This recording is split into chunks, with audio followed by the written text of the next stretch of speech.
après la résurrection, après l'ascension, à la Pentecôte, 40 jours après la résurrection, 10 jours après l'ascension. Nous allons demander au bon Dieu, au Saint-Esprit surtout, bien sûr, de nous faire comprendre comment il faut pénétrer dedans ce mystère de la Pentecôte.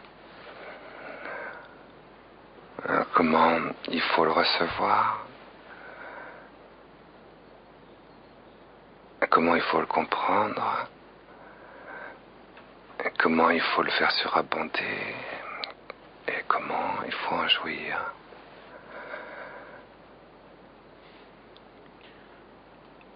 Avec bien sûr cette méditation, toujours notre but, ce que nous voulons nous, c'est que ce que Dieu crée,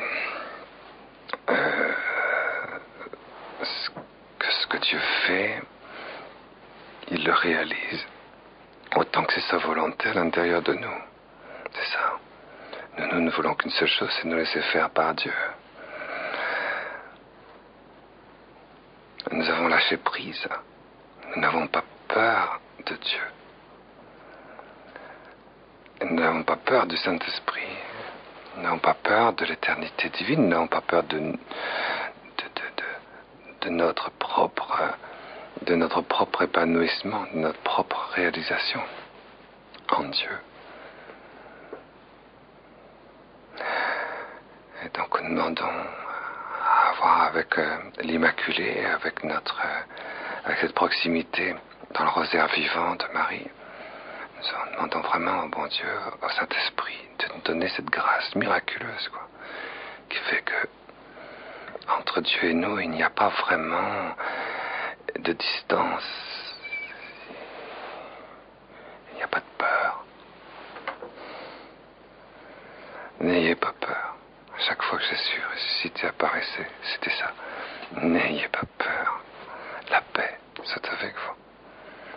Que la paix soit sur vous. C'est sans arrêt ça que, envoyé par Dieu, nous donne le souffle du Saint-Esprit à travers la bouche de Jésus. La paix soit avec vous, n'ayez pas peur.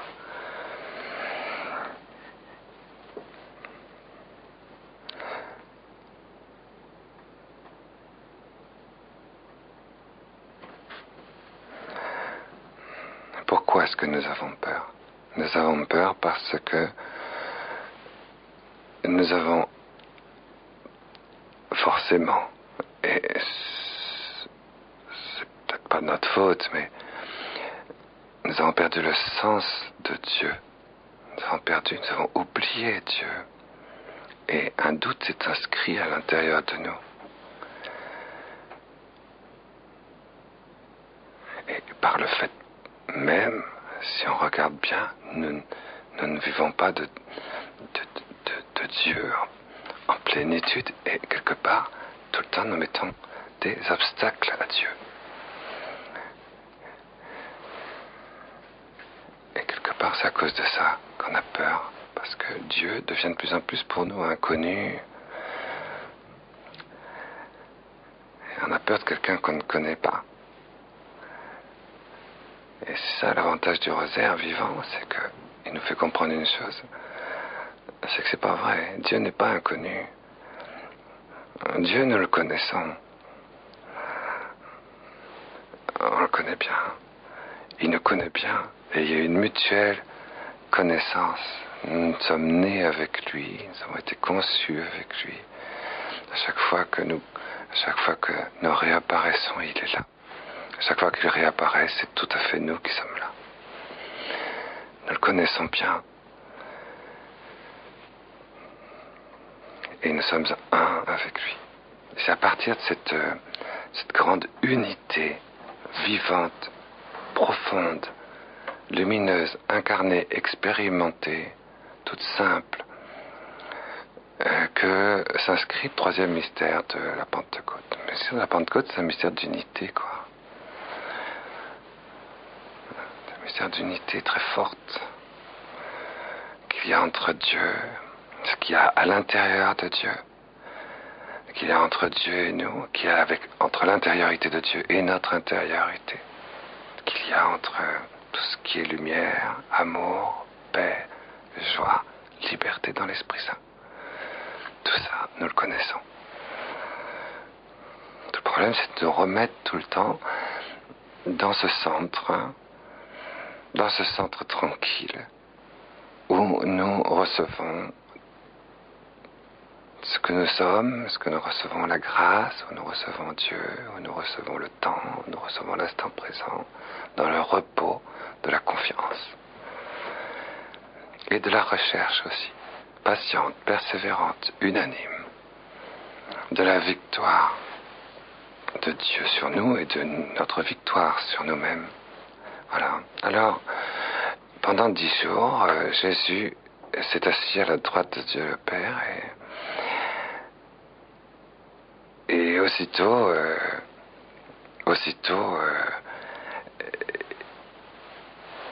les apôtres se sont retrouvés dans Jérusalem. Et ils se sont groupés autour de Marie. Comme l'explique le chapitre 1 du livre des Actes des Apôtres, ils se sont groupés autour d'elle. Avec ce mot qu'il faut toujours se rappeler, unanimitaire, dans l'unanimité avec elle. Les apôtres se sont mis dans l'unanimité vivante avec elle.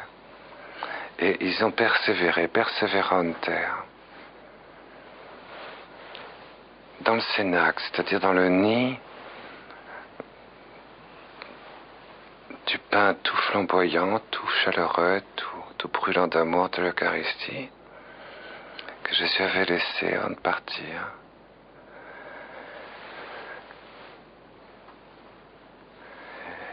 Il y avait un triple nid. Il y avait le nid de la solidarité, de la communion, de la charité fraternelle, cette espèce de ce nid extraordinaire de l'émotion apostolique, angélique, humaine, de toute la création qui s'inscrivait dans une seule émotion, aspiration, attente, désir, le nid de l'Immaculée, cette blessure du cœur toute ardente, gloire de la résurrection. Et désormais palpitante aussi quelque part du désir de se communiquer dans le souffle du Saint-Esprit et puis le nid de la chaleur ardente de l'Eucharistique, du pain tout brûlant qui veut se donner en entier. Ces trois choses sont là. Et c'est ce qu'on fait, vous voyez, quand on se retrouve dans une petite chambre haute, dans une chapelle, dans une cathédrale, peu importe, tout autour du foyer ardent du cœur eucharistique de Jésus. Et puis Marie est là quand on célèbre la présence de l'Immaculée, qu'on lui permet d'être nous-mêmes comme les foyers ardents de sa contemplation immaculée retrouvée, quoi. Et qu'on vit ça ensemble, c'est un petit peu ça, c'est cette disposition-là qui permet de recevoir l'expérience du Saint-Esprit, l'acquisition du Saint-Esprit. La vie chrétienne, c'est l'acquisition du Saint-Esprit. Séraphim de Séraph. Toute la vie chrétienne, c'est l'acquisition du Saint-Esprit. Pour ça, ce mystère ce 18e mystère est clôture, on pourrait dire, le mystère. Clôture le rosaire. Après, il va y en avoir de quelques surabondances, un couronnement, tout ça, mais vraiment, celui-là, c'est notre mystère à nous. C'est le nôtre.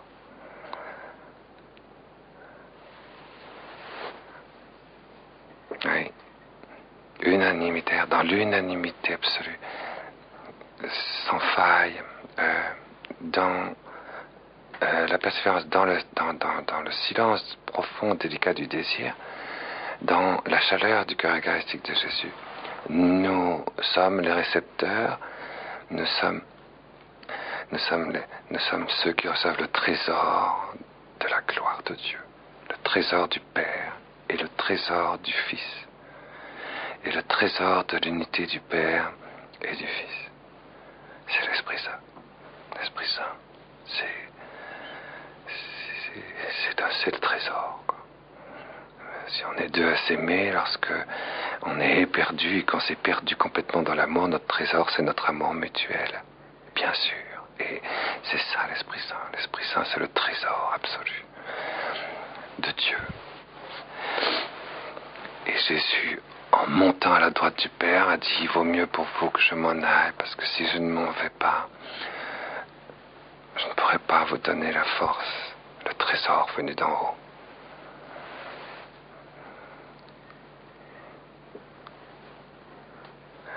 Alors, c'est sûr que l'Esprit Saint, à un moment donné, à la même heure que celle à laquelle Jésus avait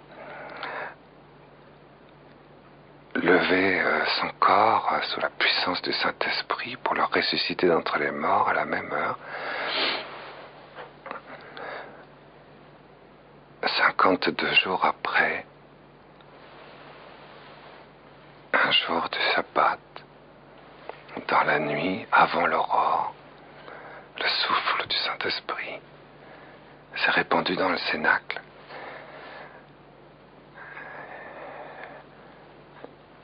De là où Jésus était parti à l'orient du mont Sion de Jérusalem et descendu comme reprenant le même parcours.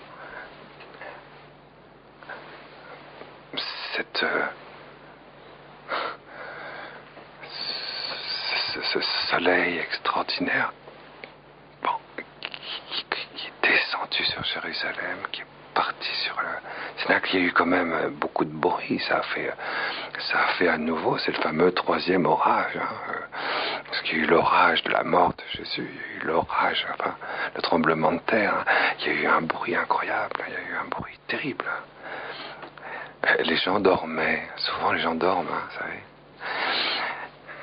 Nous aussi on dort. Et c'était j'imagine 3-4 heures du matin, quelque chose comme ça. C'était avant l'aurore, quoi. Et un grand bruit, terrible, une lumière et puis un souffle, un vent. Bien sûr que tout Jérusalem a été réveillé. Pas seulement le cénacle, tout Jérusalem a été réveillé. C'est toute la création, c'est bien évident. Ça s'est pas limité à ceux qui étaient là. Mais cette attente de ceux qui ont la foi, la grâce et la présence réelle, l'incarnation même glorieuse de Jésus dans leur cœur, transfigurée par l'espérance et par le feu commençant de la charité qui brûle tout. Ceux-là sont ceux par qui la création tout entière commence à frémir sous le souffle du Saint-Esprit. C'est pour ça que tout le monde a entendu quelque chose. Le Saint-Esprit n'a pas été envoyé, le Saint-Esprit est envoyé comme ça, toujours dans l'unité absolue de tout. Et donc tout a reçu quelque chose. Toute chose a reçu cette descente du Saint-Esprit. Ça s'est manifesté de manière fulgurante, de manière flamboyante, de manière tonitruante, de manière puissante et de manière tout à fait extraordinaire dans Jérusalem et encore plus dans le Cénacle. Tout s'est ouvert. Et c'était bien plus fort qu'au baptême de Jésus, bien plus fort qu'au baptême de Jésus. Cette nuée extraordinaire qu'avaient vu Jean-Baptiste et Jésus et quelques-uns, peut-être d'autres, bien plus extraordinaire que ça, bien plus étonnant que la nuée du Saint-Esprit au moment de la transfiguration. cette fois-ci, c'est avec toute la puissance flamboyante de la résurrection de Jésus qui s'est introduite dans le sein de Dieu le Père pour lui manifester toute cette ardeur à produire l'amour, que se réalise l'apparition du Saint-Esprit. Et donc il y a eu quelque chose de très très extraordinaire, c'est évident. Et ces nuées flamboyantes, à mon avis, n'est pas venue d'un seul coup. Étant donné qu'il y avait Marie, pendant ces 10 jours, il y a eu cette grande effusion du Saint-Esprit dans l'univers, dans la lumière surnaturelle de la foi intime des apôtres, dans leur espérance toute pauvre. L'Esprit Saint déjà été envoyé, parce que justement, peut-être le mystère du rosaire va nous faire comprendre ça. C'est que c'est venu grâce à Marie, l'effusion du Saint-Esprit est venue comme naturellement. Et pourtant, elle est venue d'un seul coup en même temps, les deux. Les deux. Pourquoi? Parce que la Pentecôte, c'est l'envoi du Saint-Esprit. C'est le Saint-Esprit qui est envoyé. Et de même que Dieu, la vie divine, intime, profonde de Dieu, le Verbe de Dieu, la vie divine, profonde de Dieu, le Fils, la vie divine, profonde, lumineuse, toutes les profondeurs lumineuses, vivantes de Dieu, l'épouse, a été envoyée par le Père. Et là, c'est les ardeurs intimes de la jouissance profonde d'amour flamboyante du Saint-Esprit qui est envoyé. La troisième personne de la Très Sainte Trinité est envoyée. C'est vraiment... Et le chemin qui a été pris parce que le Saint-Esprit est fondamentalement une fruition passive, substantielle, glorieuse, éternelle d'amour. Le chemin qu'il a pris, c'est ce chemin qui était tracé entre l'établissement glorieux du Verbe incarné à l'intérieur du sein de Dieu le Père et sa place qu'il a prise aussi dans le cœur de Marie tout blessée par le glaive et tout brûlé par l'amour de l'Esprit Saint. Elle avait déjà reçu l'Esprit Saint. C'est ce que Saint Jean dit. 52 jours avant, elle a reçu l'Esprit Saint. Ce n'est pas du tout la même chose que dans tous les mystères précédents, où dans les mystères précédents, l'Esprit Saint avait été, pour ainsi dire, comme dans une motion, une espèce de doigt du Saint-Esprit, une espèce de... C'est elle qui s'était mise en Dieu, et du coup la survenue du Saint-Esprit avait opéré la succession des mystères de l'incarnation. Tandis que là, vraiment, l'Esprit Saint est envoyé.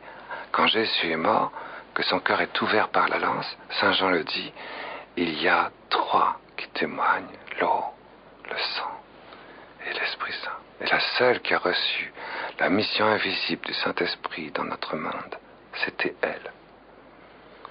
La Pentecôte a commencé avant la résurrection. Il ne faut jamais oublier ça. Elle a continué à la résurrection. Et la seule qui l'ait reçue, c'est l'Immaculée. De manière d'ailleurs que la blessure du Christ, qui était inscrite du coup en elle, au moment de la mort, cette blessure du Christ qui s'est inscrite vraiment physiquement en elle. Il faut dire que nous le savons, on commence à s'habituer à ça. Nous qui sommes stigmatisés dans l'Immaculée Conception de la mort du Christ. Alors, vous voyez bien que nous avons l'habitude maintenant de ça. La mort du Christ, cette blessure du cœur a traversé le cœur de Jésus de part en part. Et nous aussi, quelque part, nous petit à petit, nous nous préparons, nous savons très bien que nous sommes aussi blessés de part en part par la blessure du cœur de Jésus. Avec cette blessure du cœur de Jésus, c'est le cœur de Jésus qui bat dans notre poitrine avec cette blessure tout abyssale d'amour, quoi. Et ça, c'est sûr que Marie a vécu cette blessure du cœur, mais en même temps, elle a reçu du Saint-Esprit, la mission invisible du Saint-Esprit qui a fait vivre cette blessure du cœur avec le Verbe crucifié. C'était une Pentecôte extraordinaire qui fait que il y a à ce moment-là, au moment de la mort de Jésus, en elle, infiniment plus que dans sa conception. Dans sa conception, on le sait très bien, dans sa conception, il y a bien sûr la vie intime de Dieu et tout l'amour du Père et du Fils qui produisent l'Immaculée Conception. On le sait très bien qu'elle est le fruit elle-même de l'unité du Verbe de Dieu et du Saint-Esprit dans la blessure du cœur de Jésus, et que c'est cette blessure du cœur et c'est cette unité-là qui a produit ce qu'elle est dans sa conception. Bien des années plus tôt. Mais là, c'est beaucoup plus que ça, puisque c'est le Verbe de Dieu dans la mort vivante, amoureuse de Dieu. Et l'Esprit Saint qui est envoyé, qui font flamboyer, vivre, surgir l'Immaculée Conception, la transverbération du cœur. Alors après, on l'a vu ça. Ensuite, il y a eu la résurrection. Et on l'a bien vu aussi, qu'il y a eu une deuxième Pentecôte. Et cette deuxième Pentecôte, on a vu à quel point elle s'enracinait dans la surabondance mariale. Et Jésus a soufflé sur les apôtres. Il souffle sur eux. C'est extraordinaire d'ailleurs, hein? C'est vrai, c'est le souffle qui sort de la bouche vivante de Jésus glorieux, leur apparaissant. Et il souffle sur eux et dit: recevez l'Esprit Saint.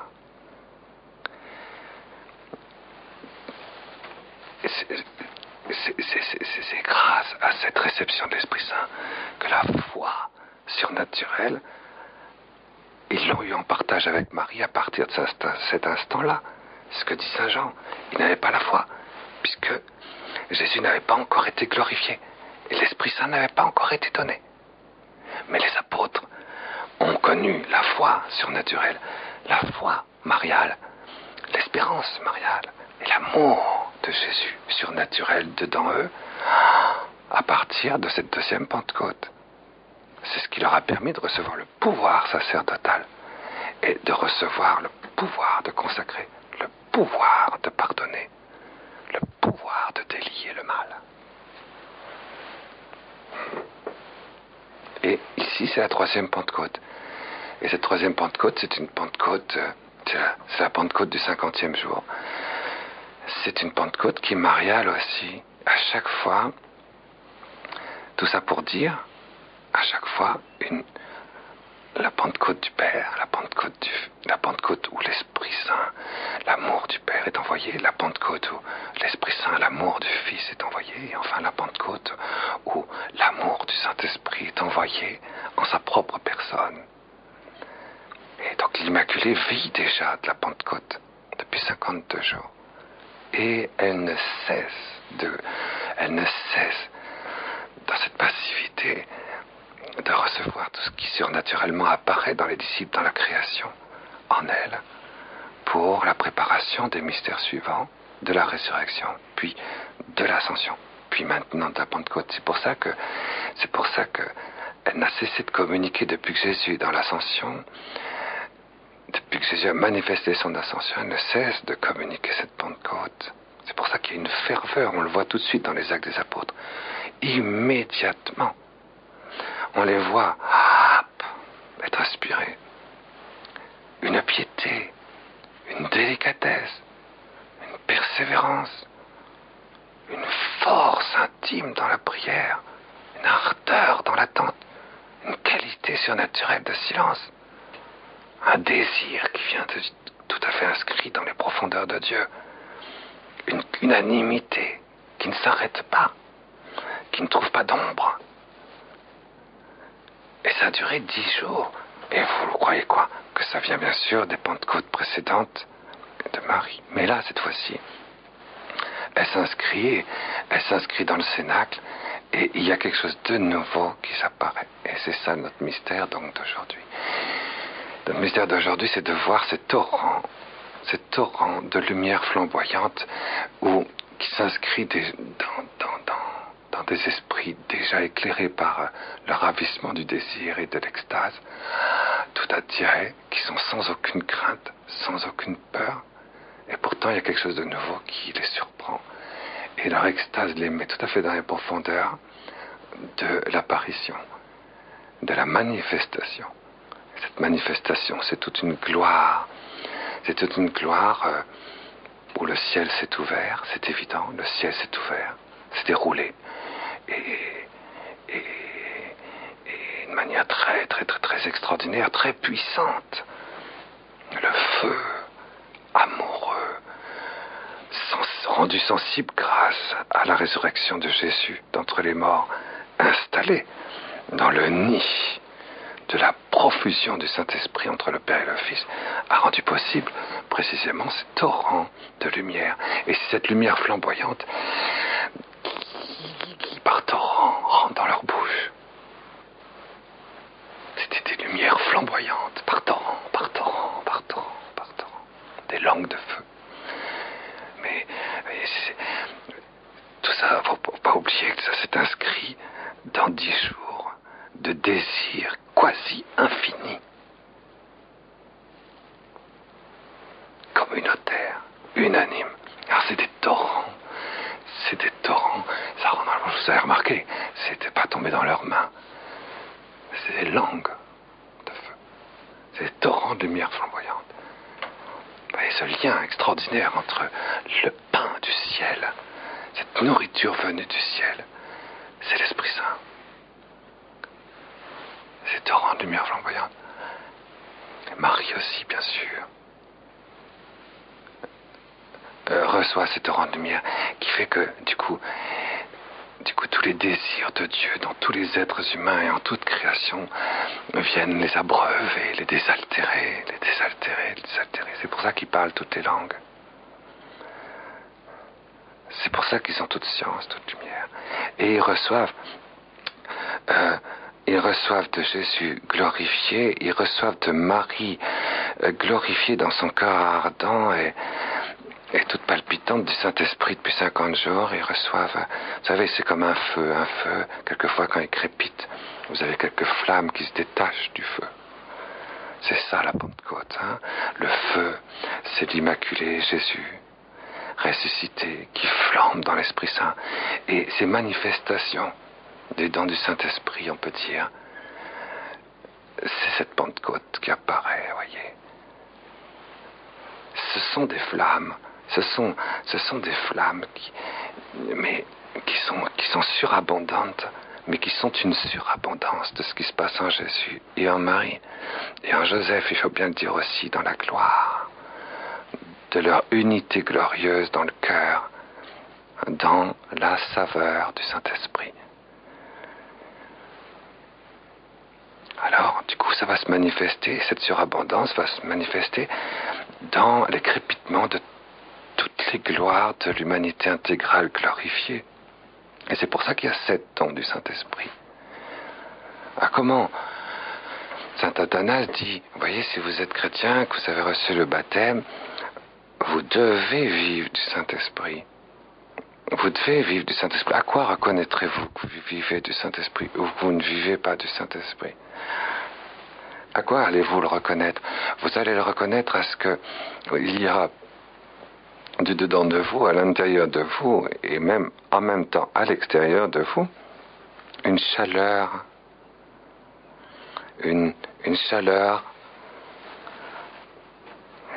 merveilleuse et sensible du cœur.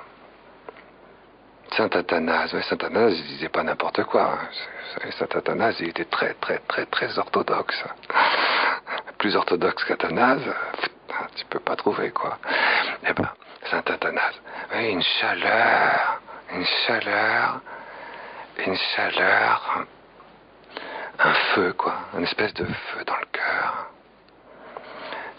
Ça, tu t'expérimentes, ça, que ton cœur, il est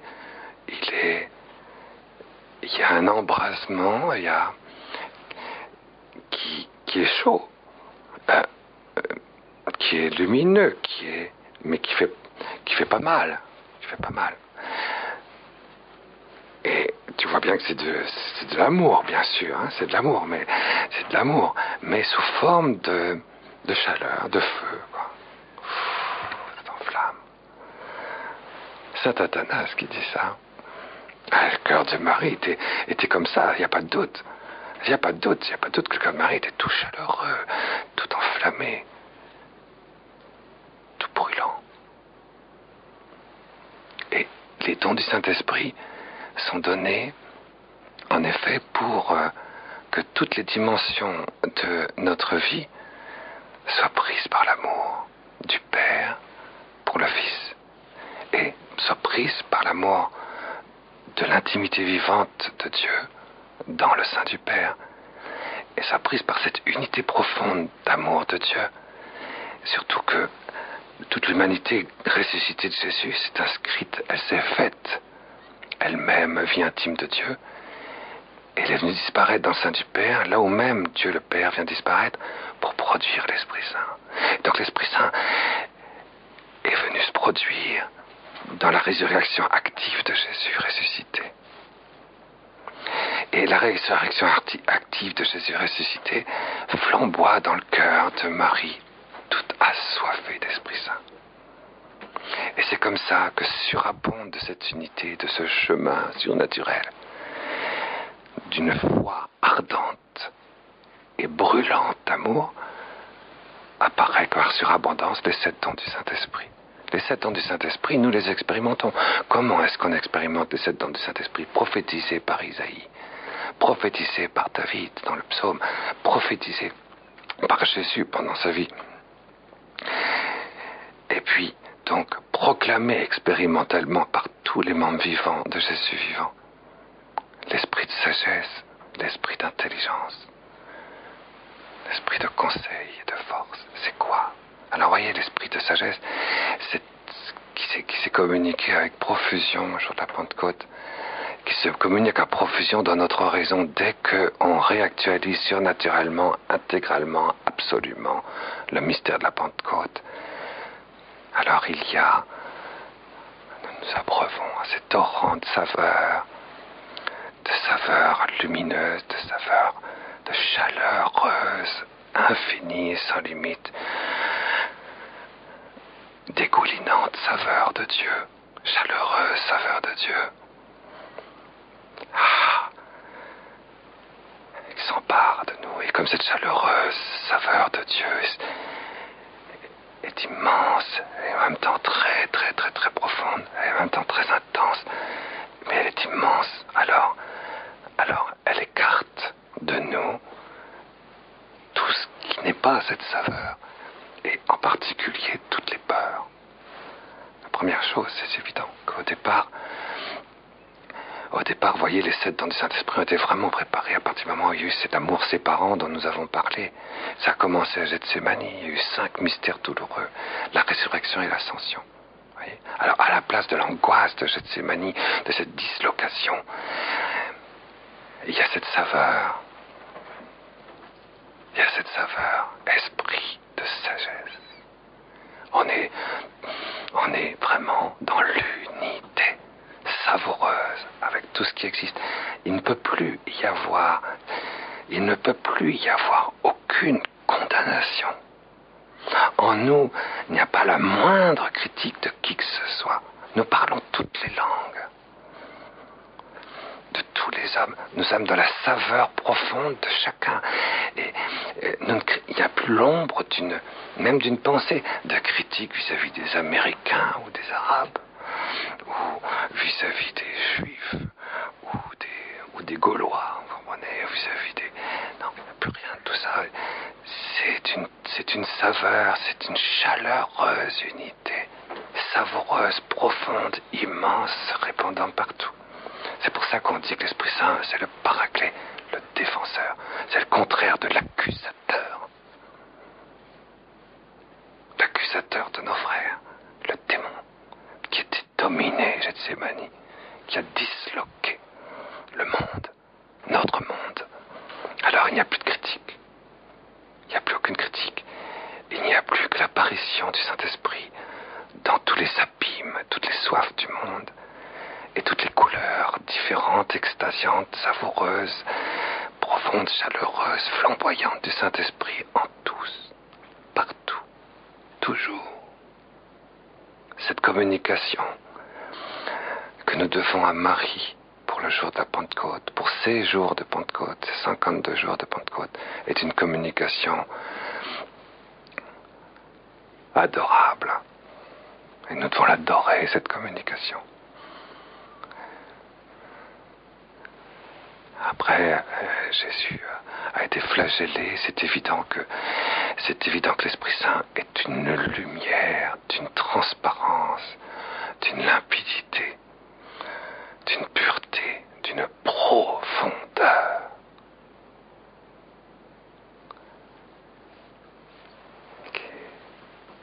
Qui fait que nous voyons toutes les profondeurs intimes de Dieu.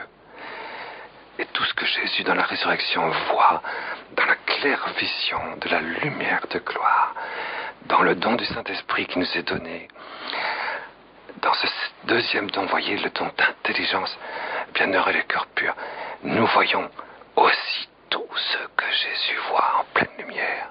Dans la résurrection, nous le voyons sans le voir. C'est ça qui est étonnant, parce que nous sommes encore dans l'obscurité de la foi, mais tout le rejaillissement de cette vision lumineuse du Christ ressuscité, dans la lumière de gloire, quand il voit le Père, comme le Verbe de Dieu voit le Père, et aussi lorsqu'il voit toutes les profondeurs du Saint-Esprit, tout ça rejaillit dans son âme humaine, et c'est le rejaillissement de cette lumière dans son âme humaine glorifiée qui met en nous cette lumière qu'on appelle le don d'intelligence. Ce don d'intelligence, c'est quoi? C'est tout simplement, ça se traduit par quoi? C'est quand on est entièrement absorbé dans le Verbe de Dieu, étourdi dans le sein du Père, introduit dans les intimités profondes, lumineuses du Saint-Esprit, l'Esprit Saint et lumière. L'évidence est absolue. La certitude est totale. La lumière est parfaite. Et pourtant, nous ne voyons pas. Et pourtant, nous voyons tout. Toutes les profondeurs de Dieu. Sans arrêt. Quand nous avons raison. C'est l'esprit d'intelligence. C'est vraiment génial, l'esprit d'intelligence. Moi, j'aime beaucoup. L'esprit d'intelligence, c'est très beau. Au couronnement d'épines, esprit de sagesse et d'intelligence, esprit de conseil. Nous avons reçu l'esprit de conseil grâce au couronnement d'épines, grâce à cette humiliation. Jésus a été livré aux mains des brigands. Il a été broyé, humilié. Cette moquerie effrayante qui fait que tout ce qui est critique, tout ce qui est rejet, tout ce qui est humiliation, tout ce qui vient de l'orgueil, qui fait qu'on abaisse les autres, qu'on met en valeur leurs défauts, ou qu'on met en valeur leur côté dangereux, tout ça. Attends, tout ça qui vient du mal, qui vient du monde, tout ça disparaît dans l'esprit de conseil. L'esprit de conseil, c'est une onction dégoulinante. C'est une onction d'huile parfumée.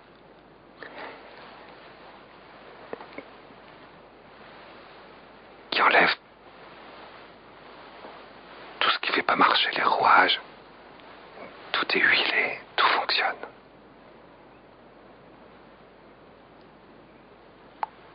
Tout va bien. Ça ne grince plus. C'est le royaume de Dieu accompli. Et le royaume de Dieu accompli, c'est cette huile, cette onction.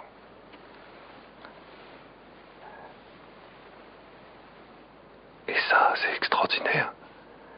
Que la vie chrétienne consiste à vivre de l'onction, c'est très clair. Il faut avoir l'onction dans tout notre sang, dans toutes nos fibres, dans tous nos sens externes, cette onction. Quand douceur, il faut qu'il y ait la délicatesse, il faut qu'il y ait l'onction du monde glorifié entier dans l'Esprit Saint communiqué, qui se communique. Cette onction-là, elle ne s'invente pas, vous comprenez bien. Ça ne peut pas s'imaginer, ces choses-là. Mais quand la Pentecôte a été donnée, les apôtres en ont été remplis. Remplis. Eux qui avaient peur de recevoir encore une critique, une humiliation.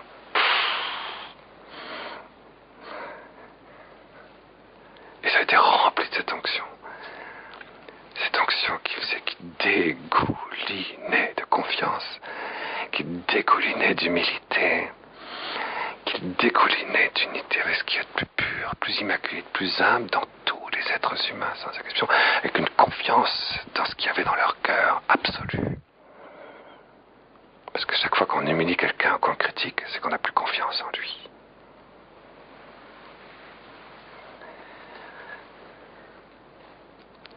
Et voyez, c'est les 7 mystères précédents qui on peut les lire comme ça, voyez, qui peuvent nous faire comprendre en trésor sans limite et glorieux ce que sont les 7 dons du Saint-Esprit. Jésus a porté sa croix. Oui, là ici, toute la force, tout l'esprit de force, toute la force de Dieu, toute la patience de Dieu. Et là ici, c'est évident que toute la force de Dieu, l'impétuosité du vent, le souffle du Saint-Esprit a été donné aux apôtres. Et il a élargi d'une manière considérable toute leur vie intérieure. Il a immensément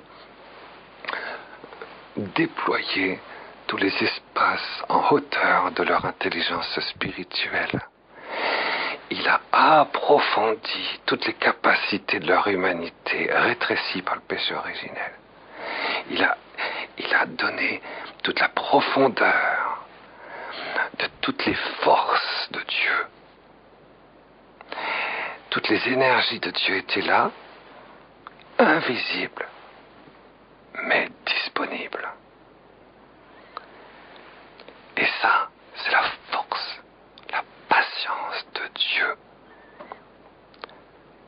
Tous les temps étaient à leur disposition, dans toutes leurs dimensions, avec toutes les forces disponibles de Dieu. C'est la force.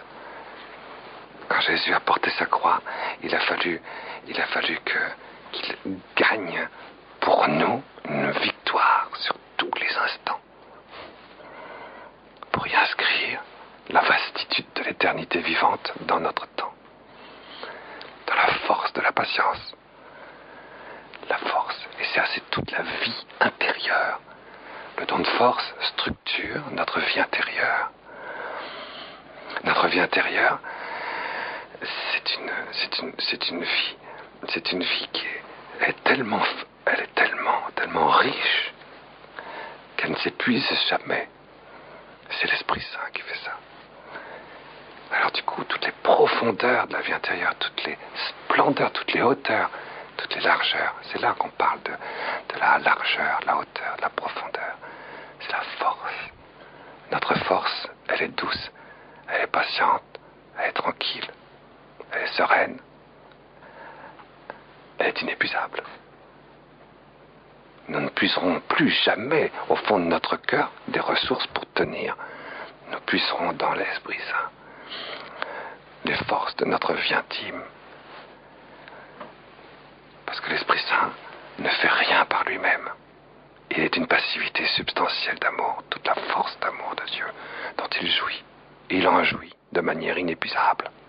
C'est la force de Dieu. Et de la même manière, après, Jésus, qu'est-ce que vous voulez, il a été crucifié.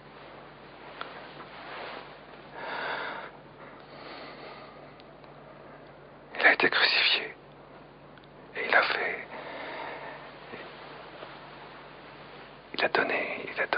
donné sa vie. Et il nous a mérité le don de crainte. Et le don de crainte, c'est le don transcendant, si vous voulez. C'est le don qui fait que tout est déchiré, qui fait qu'on crève tous les plafonds, si vous préférez, qui fait Plus rien n'existe que Dieu. Que surtout, à l'intérieur de nous, on découvre à quel point l'Esprit Saint qui vit en nous, est d'une délicatesse vis-à-vis de nous. D'une délicatesse. Mais étonnante, parce que si le murmure, c'est la puissance du Saint-Esprit, est tonitruante au fond de nous, en même temps, on se rend très très bien compte. Et ces 10 jours-là, ces 10 jours de préparation à la Pentecôte ont été extraordinaires pour les apôtres de ce point de vue-là. Extraordinaire. C'est que l'Esprit Saint ne pouvait pas se manifester. Et ça, ils l'ont tout de suite vu en s'engloutissant à l'intérieur de la Pentecôte mariale, avant de recevoir eux-mêmes leur propre Pentecôte, que l'Esprit Saint était humble. C'était l'humilité amoureuse à l'état pur. Et donc, si un seul mouvement s'établissait en eux, l'Esprit Saint ne pouvait plus se faire entendre. Parce que l'Esprit Saint est délicat. L'Esprit Saint est délicat.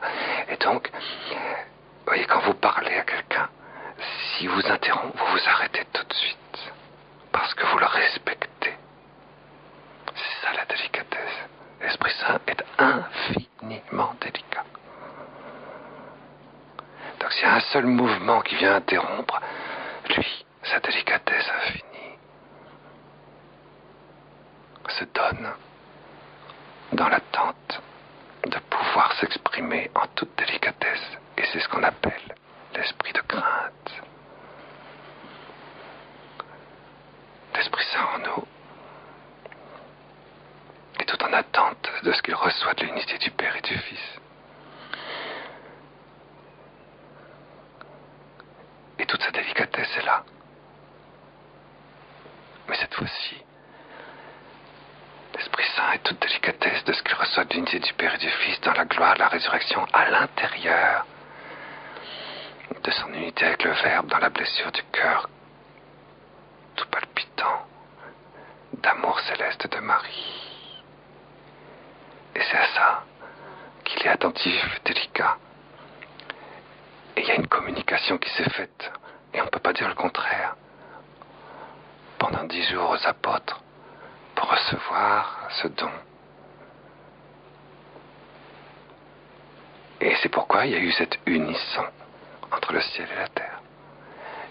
Et lorsque le don de crainte les a abreuvés de sa propre substance, alors à ce moment-là, évidemment, ça a produit, si je puis dire, en eux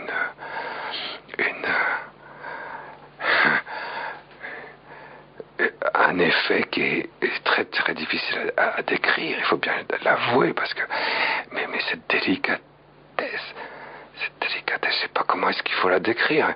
Quand on est pris par l'esprit de crainte, on ne peut pas le décrire de toute façon, mais si une mouche vient, si une abeille vient, si d'un seul coup une voiture arrive, si quelqu'un arrive pour vous interrompre, cette délicatesse est telle que vous êtes tout à ce nouvel événement, tout entier. Tandis que quand on n'a pas le don de crainte, on s'énerve. On dit, il m'empêche de prier celui-là. L'autre m'empêche de prier. Qu'est-ce que c'est que ça? Vous vous rendez compte, quelqu'un qui dit, l'autre là qui est là m'empêche de prier. Quoi? L'autre m'empêche de prier? Tu peux m'expliquer comment c'est ta prière? L'autre m'empêche pas de prier. Jamais l'autre m'empêche de prier. C'est ça que produit la délicatesse du Saint-Esprit. Il y a quelque chose d'extraordinaire, il faut bien reconnaître que c'est difficile à décrire, parce qu'on ne peut pas l'inventer. C'est évident que spirituellement, on dit quand même, respecte ma prière, s'il te plaît. Je suis libre de prier, laisse-moi au moins mes plages de liberté, quoi. Vous voyez, c'est des petits détails, mais n'empêche que, vous voyez, à quoi on reconnaît cette chaleur. Quand vous avez cette chaleur dont parle saint Athanase, l'autre, il peut venir vous déblatérer plein de trucs, la chaleur, elle est là, vous priez, vous vous évanouissez plus il parle, plus vous vous évanouissez plus profondément encore, parce que vous avez deux cœurs cette fois-ci, au lieu d'un. Et donc, c'est formidable. Et alors voilà, et vous êtes infiniment délicat avec celui-là. Vous voyez, c'est ça, l'esprit de crainte. L'esprit de crainte, rien de nous qui n'évacue le don de l'Esprit Saint.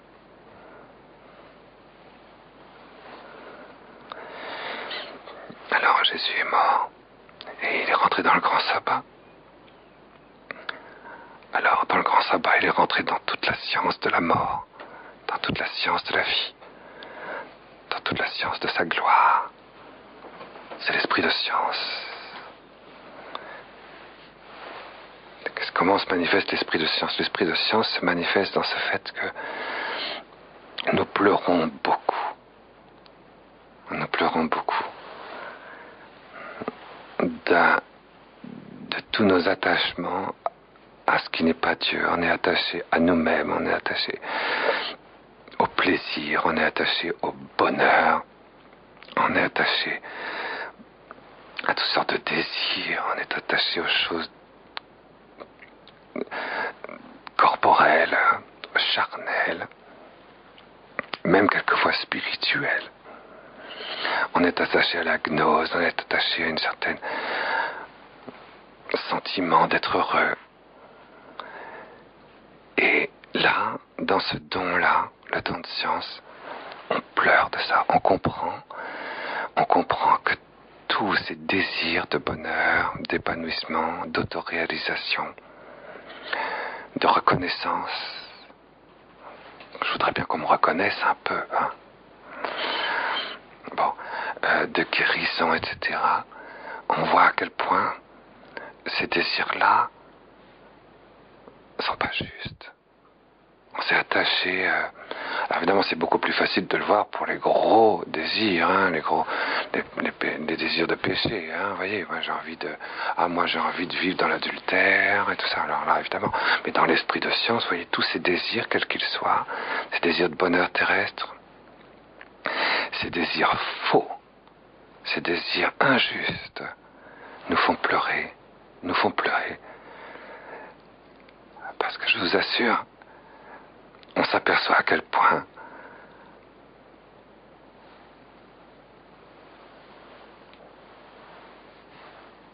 profondément l'Esprit Saint et nous ne sommes pas du tout attachés à ces désirs-là. Et nous pleurons d'y avoir mis quand même notre attachement.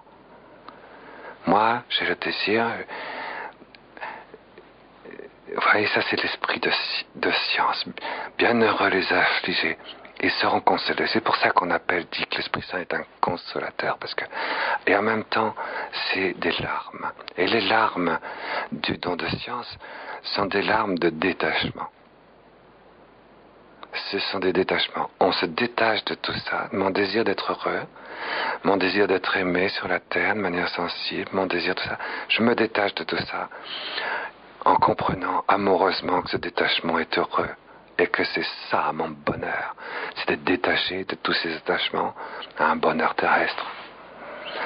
Je sais pas comment expliquer ça, je vous l'avoue, mais n'empêche que à un moment donné, on pleure et on est heureux de voir ces choses se détacher. Je ne sais pas si je me fais bien comprendre. Je ne sais pas si je me fais bien comprendre, mais on pleure vraiment, hein, et parce qu'on se détache de tout ça. Mais c'est pas parce qu'on regrette, c'est parce qu'on est heureux de s'en détacher. Et on en pleure de bonheur. Et notre bonheur, c'est d'être détaché de ces attachements, de ces aspirations à des réalisations qui sont injustes. Parce que ce sont des réalisations orgueilleuses, ce sont des réalisations égoïstes, ce sont des réalisations de plaisir, ce sont des réalisations de béatitude terrestre, mondaine. Nous ne sommes pas faits pour le bonheur. Ah, combien de fois c'est terrible, quelquefois. Une fois, il y avait la télévision qui était venue à la communauté des moines. Alors, pourquoi est-ce que vous vous êtes fait moine? Oui, la PPDA. Pourquoi est-ce que vous vous faites moine? Pourquoi est-ce que vous êtes fait moine? Ah, moi, je me suis fait moine parce que parce que je veux le bonheur sur la terre.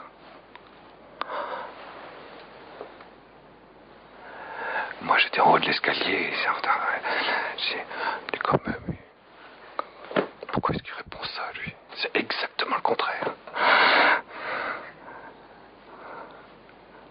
Oh, je sais pas. Alors, du coup, le journaliste coupait.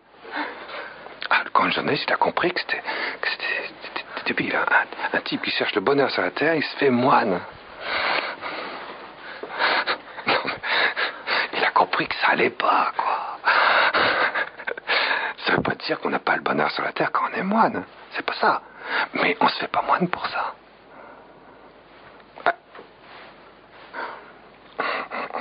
On se fait moine pour pleurer ce désir d'avoir le bonheur sur la terre. Pour pleurer. Et on est heureux de pleurer. C'est notre bonheur de pleurer, ce détachement. Et ça ne s'invente pas. C'est un don de Dieu. C'est un don du Saint-Esprit. C'est le 5e don du Saint-Esprit. C'est le don qui fait qu'on connaît toutes choses. Dès qu'on connaît la vérité incarnée des êtres humains, de la terre, de la création, de la grâce, de la gloire et des personnes divines, il y a ces larmes tout le temps. Tout le temps. On est attaché qu'aux profondeurs de Dieu et qu'aux profondeurs des autres et qu'à nos propres profondeurs. Et c'est ça notre bonheur. Alors du coup on en pleure. Et c'est notre connaissance. Nous avons une connaissance infuse.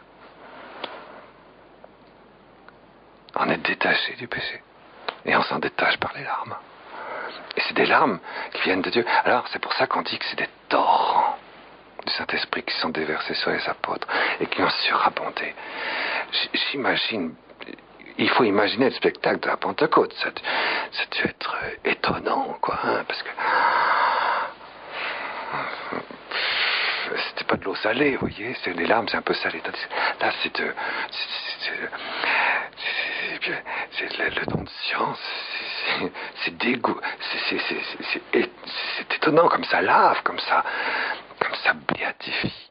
Ça ne rend pas heureux, mais ça béatifie. Par la résurrection, Jésus a inscrit dans le cœur de Marie une nouvelle soif, et dans son propre cœur une nouvelle soif, et il est resté 40 jours, par laquelle il nous a mérité les 2 autres dons avec l'ascension. Voyez, vous connaissez par cœur, hein, les dons des esprits, dons de sagesse et d'intelligence, le don de sagesse, d'intelligence, don de conseil et de force, don de science, don de piété, don de crainte de Dieu. Alors le don de piété, vous sentez que c'est pendant ces 10 jours de l'ascension que Jésus, Marie, et surtout Marie, nous l'a mérité. Mais Jésus, qui palpite dans le cœur de Marie, avec elle, nous a mérité le don de piété. Le don de piété, on peut dire aussi que c'est pendant les 40 jours de l'ascension, parce qu'au fond, dans ces 40 jours de l'ascension, Jésus a palpité dans le cœur de Marie, et elle l'a laissé entièrement seule. Et du coup, il n'y avait plus que cet avide amour pour le Père. Cette avidité d'amour filial pour le Père. Cet amour ardent de toute la création, de toute l'humanité, en elle, pour la paternité de Dieu, qui était inscrite dans toutes les sources de tous les hommes et dans toute leur vivification à partir de l'éternité glorieuse de Jésus. Tout ça, ça fait le don de piété. Le don de piété, c'est la miséricorde. C'est la miséricorde, le visage du Père qui revivifie tout en pardonnant. Et cet amour, du coup, qui fait qu'il n'y a plus que le Fils dans le Père. C'est le don de piété, ça. Il n'y a plus que le pardon. Jésus ressuscité, il n'y a plus... Entre le Fils et le Père, entre les deux, il y a Jésus ressuscité. Et donc, il n'y a plus le péché, il n'y a que du pardon.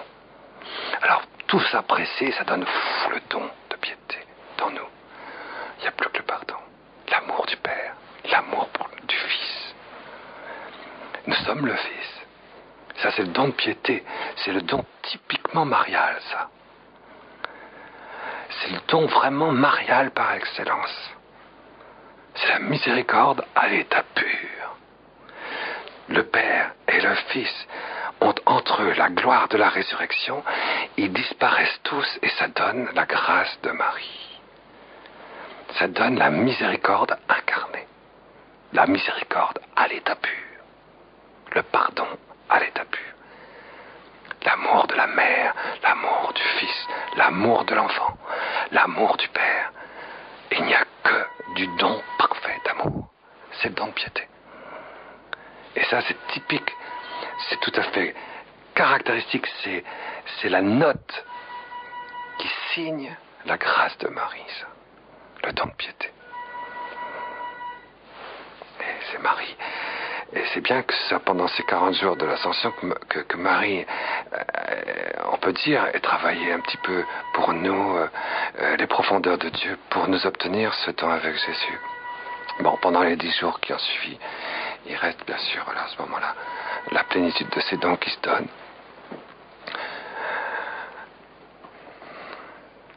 Nous nous disposons à vivre du mystère de la Pentecôte en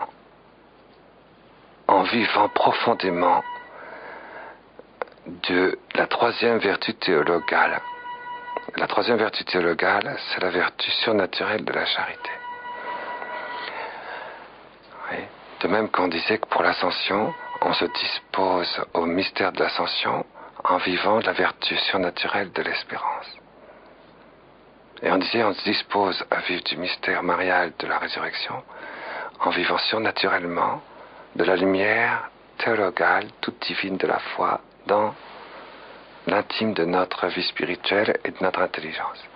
Et là, c'est dans notre cœur commence à palpiter, à être chaleureux d'amour, à être en solidarité, en communion,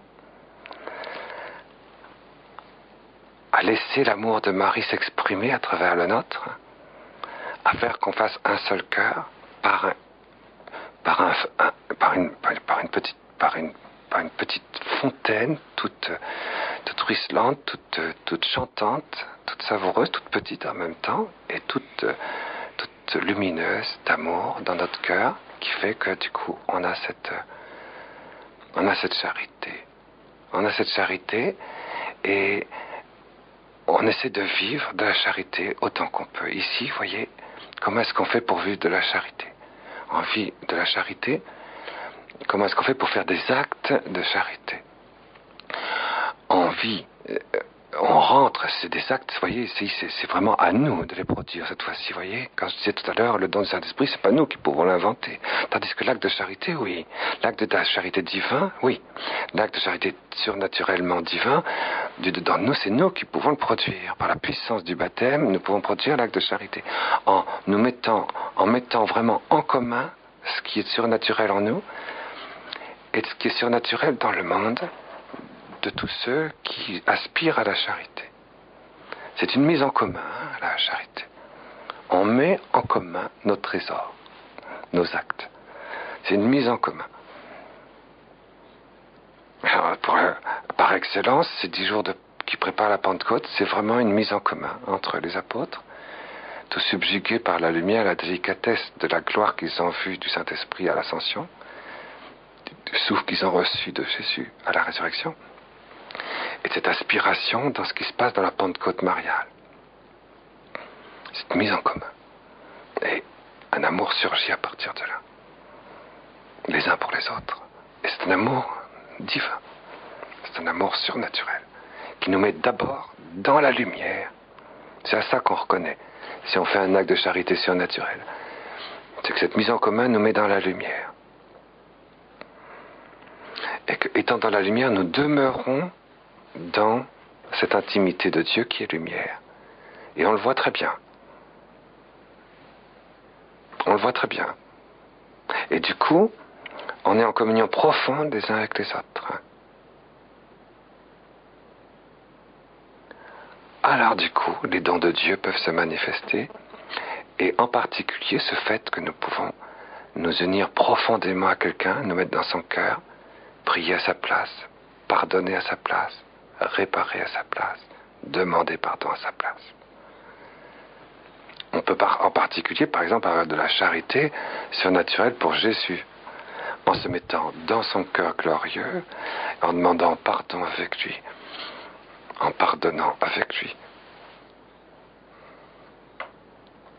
On peut se mettre aussi en solidarité, en communion, vous voyez, on fait un acte de charité, c'est facile, mais d'abord, on est en Dieu, par la foi, par l'espérance, l'avidité du surgissement de l'amour, et à ce moment-là, on est dans la lumière de Dieu, on est en communion profonde avec les uns et avec les autres, et après on fait un acte de charité avec cette grâce-là, vous voyez, avec ce cœur-là. Là, on fait un acte de charité surnaturelle. Ce qu'on met en commun, c'est l'amour qui vient de Dieu. Parce que dans l'amitié, ce qui structure l'amitié, un philosophe vous le dira, c'est la mise en commun. Si ce que vous mettez en commun, c'est la recherche de la vérité philosophique, c'est une amitié philosophique. Si ce que vous cherchez en commun, c'est le plaisir, c'est une amitié de plaisir.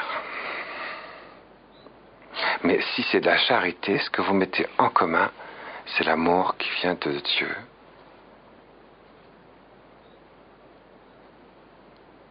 Alors du coup, il faut d'abord que vous soyez dans la lumière, en communion profonde les uns avec les autres, sinon aucun amour de Dieu ne peut jaillir de vous dans la communion des personnes. Et c'est ça la disposition pour recevoir les dons du Saint-Esprit, pour recevoir la Pentecôte. À un moment, Jésus est apparu à une petite paysanne dans la Drôme en lui disant,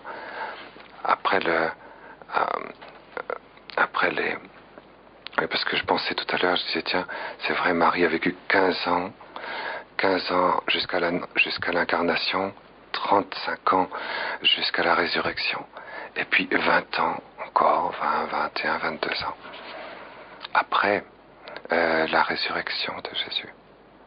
Donc 20 ans pour Marie, 20 siècles pour l'Église, vous voyez, c'est extraordinaire ça, pour le corps vivant, mystique de Jésus vivant. Je ne sais plus pourquoi je disais ça. Je ne sais plus pourquoi je venais là-dessus. Ah oui, donc ça est apparu dans la Drôme, elle disait après ces 20 siècles, après ces 2000 ans, je veux inscrire dans la terre des foyers de lumière, de charité et d'amour. Ouais, c'est ça. L'heure de la Pentecôte est arrivée. L'heure de la Pentecôte est arrivée. Le monde nouveau est un monde de Pentecôte mariale. C'est la Jérusalem spirituelle qui met tout en commun avec la Jérusalem glorieuse pour faire jaillir la Pentecôte mariale, pour faire jaillir la Pentecôte dernière de l'Église. Et d'abord la lumière. La lumière, des foyers de lumière, ça veut dire qu'on s'inscrit dans les intimités profondes du Verbe de Dieu et qu'on s'installe dans le sein du Père pour en voir toutes les espaces, tout le visage intime et resplendissant pour nous. La paternité de Dieu ne nous est plus étrangère. La vérité est notre soif et nous cherchons à contempler et à voir Dieu en toute vérité. Et puis il va y avoir la charité. Et la charité, c'est la mise en commun. C'est la communion fraternelle. C'est l'unanimité chaleureuse venue de Dieu dans notre cœur. De vivre de l'amour vraiment qui vient de Jésus ressuscité, de l'amour glorieux de Jésus. La victoire de l'amour glorieux dans le cœur humain et ressuscité de Jésus, dans notre cœur, c'est la charité. C'est la charité. Foyer de lumière, foyer de charité et foyer d'amour. L'amour, ce n'est pas la charité. Parce que si on vit en même temps de la lumière et en même temps de la charité, alors à ce moment-là, on est emporté. On est emporté sur ces deux ailes extraordinaires vers la Pentecôte. Et la Pentecôte, c'est de vivre de l'amour. Et l'amour, c'est de vivre quoi? C'est de vivre ce que vit l'Esprit Saint lorsqu'il apparaît et que disparaissent le Père et le Fils qui le font émaner dans l'amour. C'est pas la même chose que la charité. La charité, c'est de laisser l'Esprit Saint s'exprimer à travers nous dans ce qu'il est.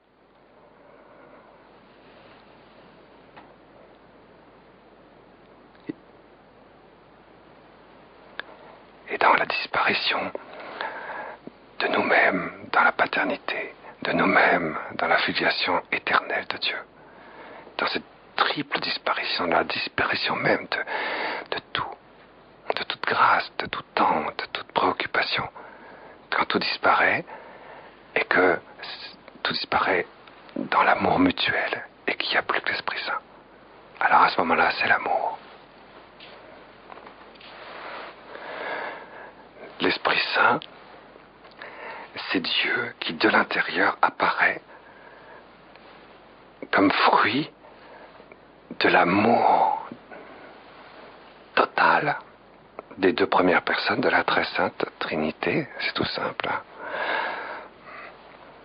Le Père aime profondément son épousée, le Verbe de Dieu, portant toute la Jérusalem glorieuse dans sa résurrection, aime le Père et disparaît avec elle en lui, dans le Père. Ces deux disparitions produisent l'Esprit Saint. Et ça, c'est la Pentecôte. Marie vit de ça. Elle est elle-même cette Jérusalem glorieuse qui, avec l'épouse, c'est-à-dire le Verbe de Dieu, disparaît dans le sein du Père.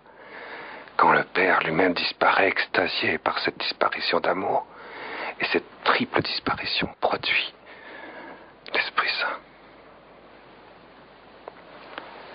Et vivre du Saint-Esprit, c'est ça.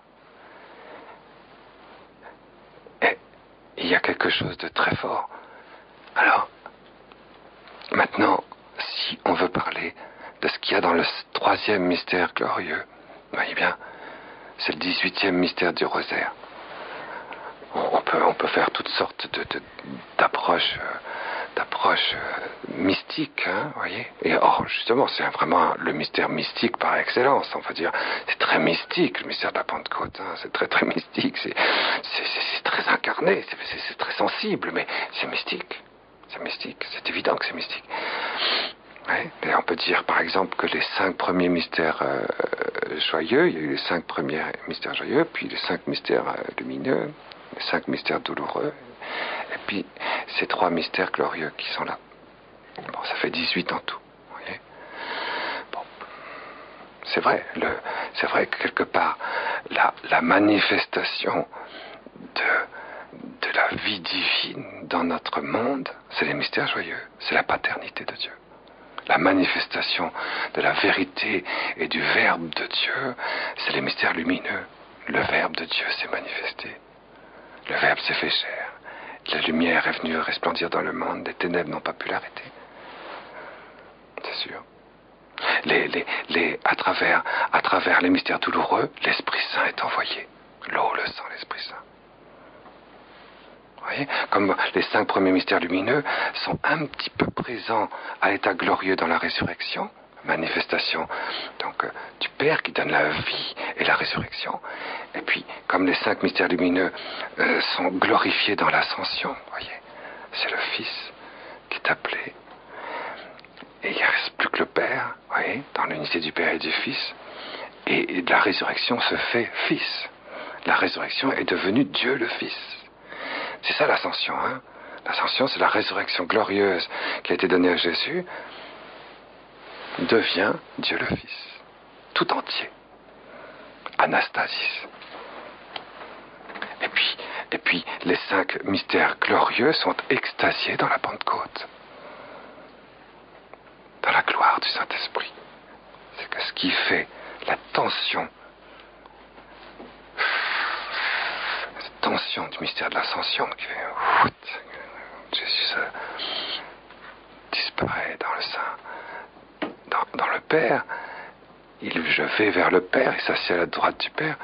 Ce qui fait cette tension, ce qui est admirable dans cette tension, si vraiment on va faire la théologie mystique de ça, c'est-à-dire contempler, hein, puisque le rosaire nous appelle toujours à contempler. Et la contemplation, attention, c'est une vérité. Et une vérité si elle n'est pas juste, elle ne peut pas se contempler. Et c'est pour ça qu'il y a l'enseignement de la vérité. La doctrine infaillible de l'Église est nécessairement absoute, doit être exempte de toute hérésie. Par exemple, quelqu'un qui dirait « l'Esprit Saint sûrement va s'incarner ». Ça, c'est une hérésie. Le Verbe s'est incarné, donc l'Esprit Saint va s'incarner. Ça, c'est une hérésie. Il ne faut surtout pas dire des choses comme ça. Il faut dire que ce qui est sûrement pas une hérésie, n'est-ce pas? Bon. Mais que l'Esprit Saint s'incarne, c'est une hérésie, évidemment. Vous avez tous compris. Pourquoi c'est une hérésie? Parce que l'Église dit que c'est une hérésie. L'incarnation du Saint-Esprit est une hérésie condamnée par l'Église et par les apôtres. Mais c'est pas uniquement parce que l'Église l'a condamné, c'est parce que si Dieu s'est fait chair, s'est incarné qu'une seule fois. Et que le Verbe de Dieu est Dieu tout entier. C'est tout. Donc il s'est incarné. Donc c'est tout. Le Verbe s'est fait chair. Point à la ligne. Le Père ne s'incarne pas. Et le Saint-Esprit est envoyé, mais ne s'incarne pas. Ça, c'est de la doctrine. Bon, mais sur le plan concret, enfin, c'est le plan concret de la théologie mystique, n'est-ce pas? Bon.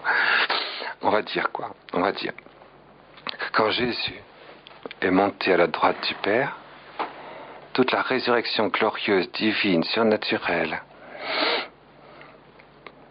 de Dieu dans son corps, dans son humanité glorifiée,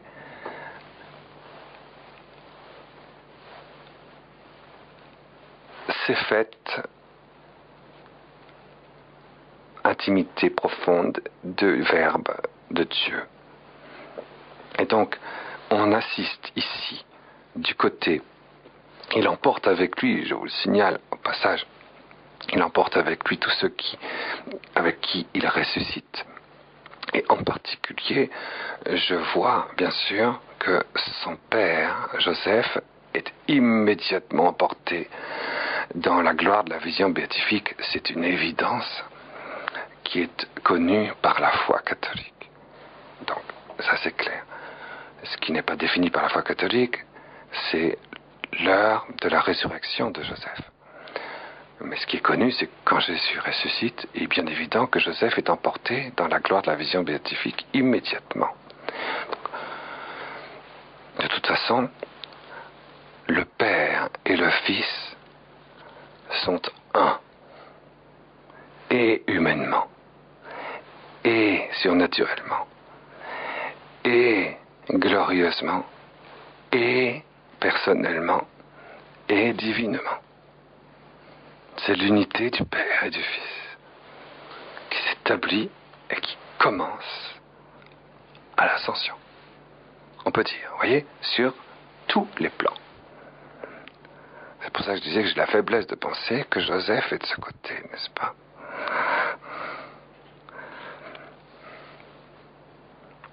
Mais de l'autre côté, j'ai Marie.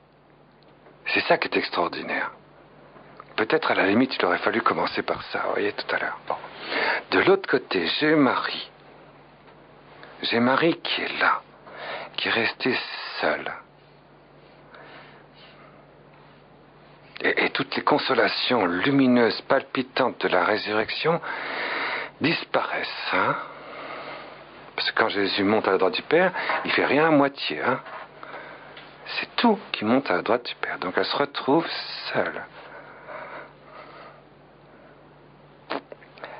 Et ça a donc engendré en elle, nous le savons bien, une ardeur, une soif, un désir, que je crois que s'il n'y avait pas eu le pain brûlant de l'Eucharistie qui lui avait été donné sans doute la veille, avant que Jésus ne monte au ciel,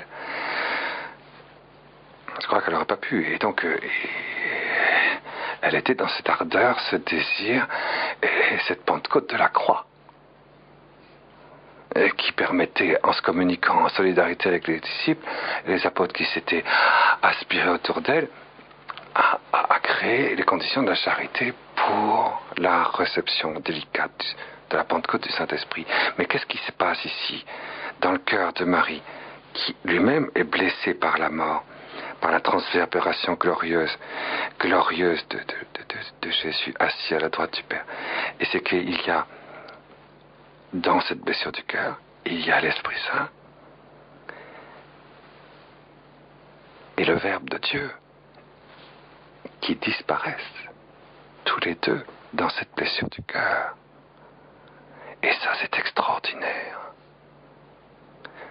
C'est peut-être pour ça qu'il fallait que Jésus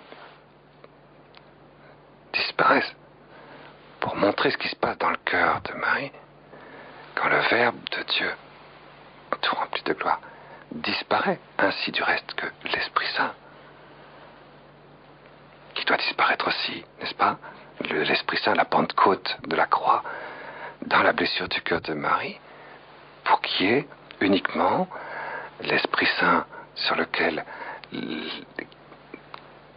qui palpite dans le cœur des apôtres parce que Jésus a soufflé l'Esprit Saint sur eux.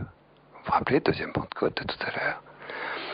Et cette communion de Marie avec eux leur permet de vivre du Saint-Esprit dans la disparition de l'Esprit Saint et du Verbe de Dieu dans son cœur blessé. Donc d'un côté, j'ai l'unité du Père et du Fils dans la gloire. Et de l'autre côté, j'ai l'unité de l'Esprit Saint et du Verbe de Dieu dans la charité fraternelle du cœur de Marie. Donc d'un côté, j'ai le Verbe de Dieu tout englouti disparaissant dans le sein du Père qui disparaît avec lui dans la gloire de la résurrection. Et de l'autre côté, cette même gloire de la résurrection fait disparaître le Verbe de Dieu dans l'effacement du Saint-Esprit pour la Pentecôte des apôtres.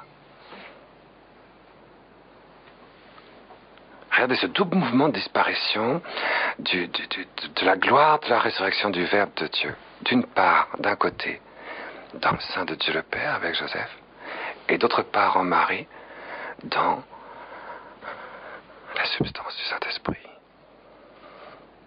C'est pour ça qu'on dit que l'Immaculée Conception, déjà au départ,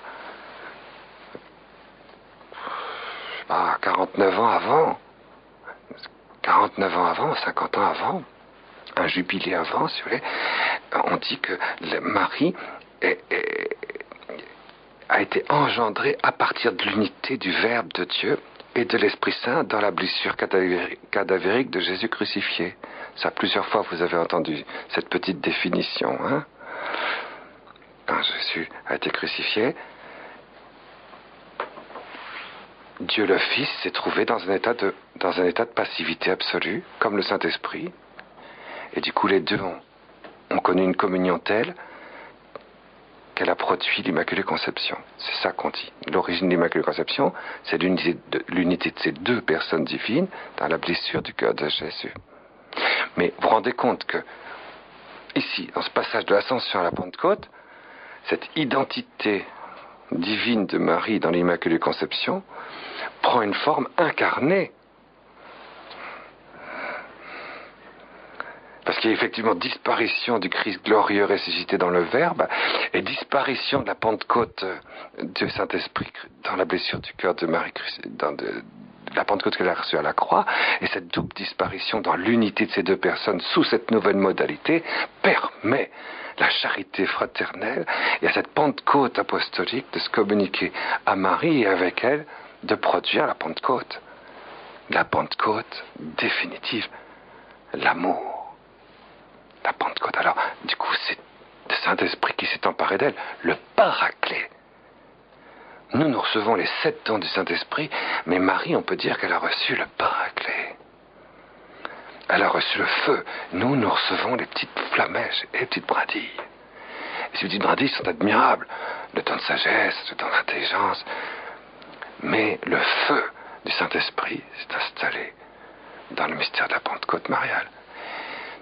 Donc ce qu'il faut comprendre en théologie mystique, me semble-t-il, c'est que ce qui s'est réalisé à l'Ascension, c'est cette tension entre l'unité du Père et du Fils du côté de Joseph et de Jésus, et l'unité du Verbe de Dieu et de l'Esprit Saint du côté de Marie et de Jésus.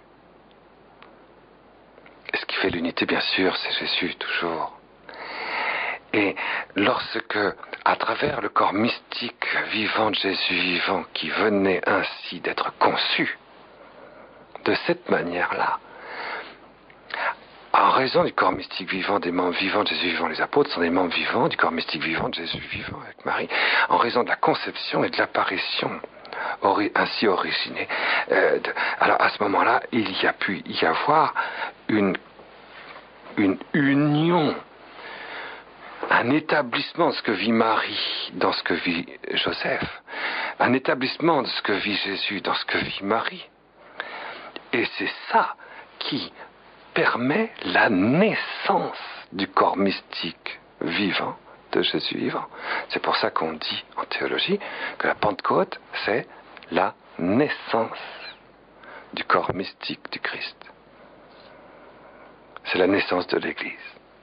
L'Église est née comme ça. Et c'est pour ça qu'on dit que nous sommes baptisés dans le Père, le Fils et le Saint-Esprit, donc dans les mystères joyeux, les mystères lumineux, les mystères douloureux. Alors du coup, il y a la résurrection, l'ascension et la Pentecôte, le Père, le Fils et le Saint-Esprit. Alors ça, c'est quelque chose qui se contemple. Vous comprenez que c'est pas seulement un petit écrit en disant voilà, vous avez d'un côté le... Non, c'est la charité. C'est la charité qui fait que tout ce que Marie vit, elle le vit en union avec Jésus, Joseph, avec le Père et le Fils glorifiés. Et en même temps, avec tous les membres vivants du corps mystique vivant de Jésus vivant, qui ont été engendrés par la résurrection de Jésus, et le sceau du Saint-Esprit sur eux, à la résurrection. Et ça c'est quand même quelque chose d'assez extraordinaire, de voir cette communion à la fois, vous voyez, c'est ça, peut-être symbole de la croix glorieuse, vous voyez, cette communion avec ce qui se passe entre le Père et le Fils en Dieu, glorifié, et puis ce qui se passe dans cette Pentecôte apostolique. Voilà, je crois que ça c'est très très fort. Et en même temps, on peut pas dire, et on peut dire aussi que cette communion, elle est réciproque. C'est que Jésus ressuscité est établi à la droite du Père, et établi tous les deux, et forcément ils disparaissent. Ils disparaissent parce que c'est le propre de la vie divine à la Très Sainte Trinité, dans le face-à-face, de disparaître l'un dans l'autre dans l'amour. Et du coup, l'Esprit Saint, effectivement, va jaillir et en communion avec Marie, forcément. Et donc, c'est normal que du cœur de Marie jaillisse cette nouvelle modalité du Saint-Esprit à partir de la charité glorieuse de Jésus et de Joseph, dans le Père et le Fils. Et c'est ça qui produit l'Esprit Saint. C'est pour ça, moi, j'aurais beaucoup de peine, quelqu'un qui me dirait que Marie, Joseph n'ont eu aucun rôle à titre instrumental dans la Pentecôte. Ah, pardon. Ils ont eu un rôle très grand, ainsi que je crois avoir essayé de vous l'expliquer maintenant. Alors évidemment, donc l'Esprit Saint a jailli de la blessure du cœur du Verbe de Dieu dans le cœur avide de Marie, et c'est ça, mais ça de la Pentecôte. Donc vous voyez cette réciprocité entre deux unités de deux personnes divines glorifiées et deux personnes divines surnaturellement présentes dans la charité brûlante de Marie. C'est cette communion, c'est cette tension, et lorsqu'elles sont rencontrées, ça a produit la Pentecôte. Voilà ce que je pourrais me permettre de dire pour ce qui est de la Pentecôte. Mais donc, simplement, comment est-ce qu'on vit de la Pentecôte? On vit de la Pentecôte en étant profondément unis les uns avec les autres, en étant d'abord dans la lumière et en arrachant à l'avance quelconque idée, même si on ne le sait pas, mais on est d'accord à l'avance d'arracher toute idée qui ne vient pas de Dieu, toute idée qui ne vient pas de la doctrine infaillible de l'Église. À partir de là, étant en communion profonde les uns avec les autres, et à partir de là, alors à ce moment-là, laissant vivre la blessure du cœur de Jésus et de Marie et de Joseph en nous, et commencer à brûler d'amour. Voilà. Et une fois qu'on est là, qu'on y demeure, il me paraît impossible qu'au bout de 10 minutes, il n'y ait pas l'apparition d'un des 7 dons du Saint-Esprit. Si on fait ça, il me paraît impossible qu'il n'y ait pas l'apparition d'un des 7 dons du Saint-Esprit. Et la vie chrétienne consiste à vivre du Saint-Esprit. Donc il faut beaucoup prier, il faut se donner, comme dit saint Thomas d'Aquin. Saint Thomas d'Aquin dit bien qu'un chrétien qui prie dans l'unanimité comme ça, qui persévère dans la ferveur plus de 10 minutes, c'est impossible qu'il n'y ait pas une mission nouvelle, invisible, de la personne même du Saint-Esprit dans son âme.